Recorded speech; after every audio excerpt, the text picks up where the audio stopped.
दोस्तों मैं परसों बैंगलोर जा रहा था। बेसिकली मेरी आदत है कि मैं फ्लाइट में सो जाता हूँ। मतलब बैठता हूँ और मैं सो ही जाता हूँ। ऐसा ही किया मैंने एज यूजुअल। फ्लाइट में बैठते साथ मैंने अपने कान में ईयरफोन डाले और सो गया। मतलब सो ही गया। मेरे बाजू वाली सीट पे एक अंकल बैठे हुए थे। वो बड़े होते हैं ना कि 70 साल वाले अंकल, जिनका हो चुका होता है, मतलब वो जी चुके होते हैं अपनी ज़िंदगी, लेकिन फिर भी माया जाल में फंसे हुए हैं, वैसे वाले। अंकल बड़े क्यूट थे। अंकल आके मेरे बगल में बैठे। क्रू मेंबर्स जो एयर होस्टेस हैं वो जो इंस्ट्रक्शंस देती हैं कि जब आपातकाल आएगा तो आपको आपके सीट के नीचे से सुरक्षा जैकेट निकालना है, उसमें हवा डालनी है, गेट खोलना है, और जब उसको पानी में उतारा जाएगा तो आपको कूदना है उस सुरक्षा जैकेट को लेकर। तो वो सब अपना बोल रही थी और मेरे कान में ईयरफोन लगे थे, मैं सो रहा था। इन बगल वाले अंकल ने मुझे ऐसे झकझोर के बोला, आप क्यों नहीं सुन रहे हैं ये इंस्ट्रक्शन? इतनी इंपॉर्टेंट बात बता रही है ये लड़की। नींद मेरी टूट चुकी थी, बुरा लग रहा था। मैंने बोला, अंकल मैं इसलिए नहीं सुन रहा हूं क्योंकि ये जो बातें कर रही है ये काल्पनिक बातें हैं, इसका वास्तविक जीवन से कोई लेना देना नहीं है। उन्होंने कहा मतलब? मैं बोला मतलब ये है कि ये जो बातें बता रही है, मतलब जो प्रोसेस बता रही है कि जब आपातकाल आएगा तो हमें क्या करना है, तो ये जो प्रोसेस है कि क्या करना है, ये कम से कम 15 से 20 मिनट का प्रोसेस है। हमारी फ्लाइट 600 किलोमीटर की रफ्तार से उड़ेगी।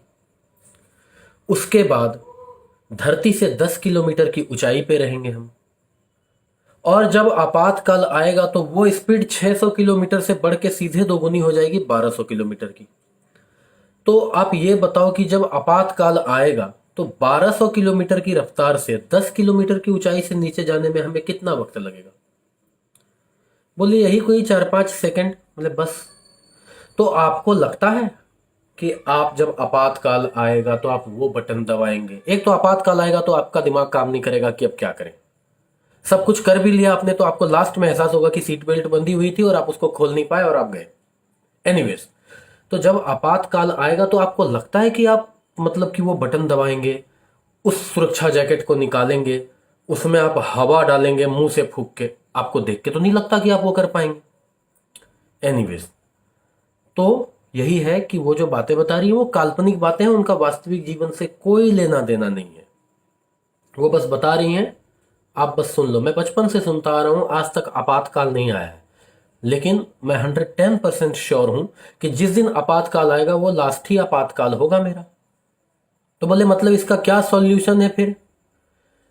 मैंने बोला इसका एक ही सॉल्यूशन है कि गहरी सांसों को ऐसे भरिए, दोनों आंखों को ऐसे बंद करिए और एक बार महामृत्युंजय जाप करें, और उसके बाद ईश्वर से प्रार्थना करें कि हे ईश्वर, मैंने आज तक जो भी पाप किया है आज मैं उसकी प्रायश्चित कर रहा हूं, मुझे उसके लिए आप क्षमा करें, मैं आपकी शरण में आ रहा हूं। बोले मतलब कि बचने का कोई उपाय नहीं है? अगर आपातकाल आ जाएगा तो आप क्या करेंगे? मैं बोला मैं तो कुछ नहीं करूंगा अंकल, ये तो आपने उठा दिया, मैं तो सोया हुआ ही था। हाँ, आपातकाल आने के बाद जाहिर सी बात है मेरी नींद तो खुलेगी, लेकिन मैं कुछ करूंगा नहीं, जो करेगा पायलट करेगा। और अनफॉर्चुनेटली अगर वो कुछ नहीं कर पाया तब तो फिर आप भी वही करेंगे जो मैं करूंगा। बोले क्या? प्रस्थान, सीधा। तो बोले तो ईश्वर से यही प्रार्थना क्यों करेंगे कि मैं आपके पास आ रहा हूं, हम ये भी प्रार्थना कर सकते हैं कि हमें बचा लो? मैं बोला नहीं, 1200 किलोमीटर की रफ्तार है, 10 किलोमीटर की दूरी है। 6 सेकंड में जितनी देर में आपकी प्रार्थना ऊपर पहुंचेगी कि हमें बचा लो, उतनी देर में मैं और आप दोनों ऊपर पहुंच जाएंगे। तो बेहतर है आप यही मनाएं कि आपातकाल ना आए, और आए भी कुछ नहीं करना है। ओम त्र्यंबकम यजामहे सुगंधिम पुष्टिवर्धनम उर्वारुकमिव वंदनात् मृत्योर्मुक्षीयमामृतात्। क्या मैं गलत था दोस्तों? आप ही बताओ। एनीवेज, कमेंट में आप लोग बता देना। Bye bye.